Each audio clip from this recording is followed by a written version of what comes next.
What do you do if you're still maybe holding on to some fear-based beliefs that were conditioned and drilled into you from childhood? So much so that you completely shut out your abilities for the majority of your life, and now you want to step back into it or explore this aspect of yourself.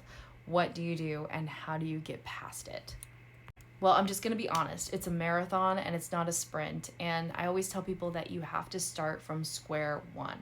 And what does this really mean? This means really evaluating what it was that you were taught and what you were conditioned to believe about the spirit world, your connection to the spirit world, your worthiness with a connection to the spirit world or higher power consciousness, God, etc.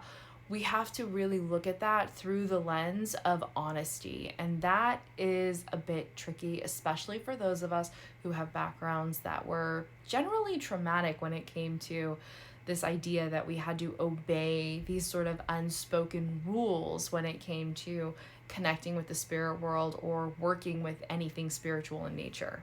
Deconstruction is the very, very foundation in the beginning. And I always tell people you have to be willing to throw out every preconceived notion or belief or condition that you have when it comes to working with the spirit world or what you thought it was going to look like.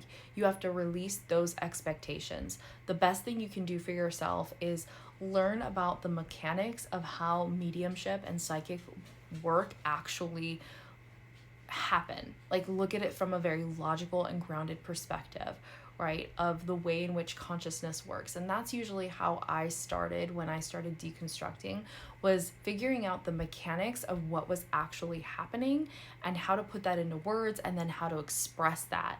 And it was through that I was able to then start to cultivate, through experience of my own, of practice, I was starting to cultivate conclusions that I could draw that were rewiring and reframing the narrative that I had around what spirit communication I thought should look like, or what I was told it would look like, or how I was told it would play out.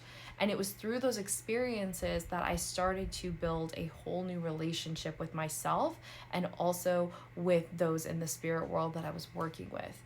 And letting go of that fear-based sort of belief system is something that evidential mediumship and psychic work, I feel, can be really, really, really helpful with starting to uncover that or starting to break that down. Because when we work in an evidential space and we work through evidential means, we're working with verifiable, validatable experiences, right, through others. So we start to be able to see how much our mind actually plays in and colors the experiences that we were having with the spirit world to such a degree that these narratives and stories that we were attaching to certain experiences in our lives, because we didn't know any better, we start to break that down, and it really helps us see things from a new perspective. So this is where I always tell people you need to have your own experiences in order to draw conclusions and build trust and faith when it comes to this work.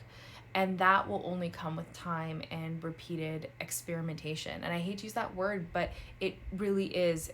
Every time I go to connect with the spirit world, as it is, yes, a spiritual and sacred experience, it is also a form of experimentation, because ultimately I'm working with something unseen. I'm working with something truly unknown, and I can only draw the conclusions that I have based on the experiences that I've had in my own work.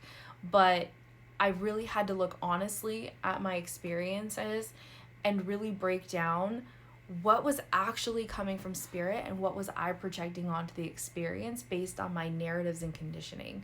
And once you're able to do that and look at what the conditioning is and look at how that might be coloring your experience, that's when the magic happens, that's when the breakdown happens, and that's when you start breaking down those fear-based walls. I hope that explains it. It's a very long-winded answer, but hopefully this will give you somewhere to start. And yeah, if you have questions, let me know, drop them below.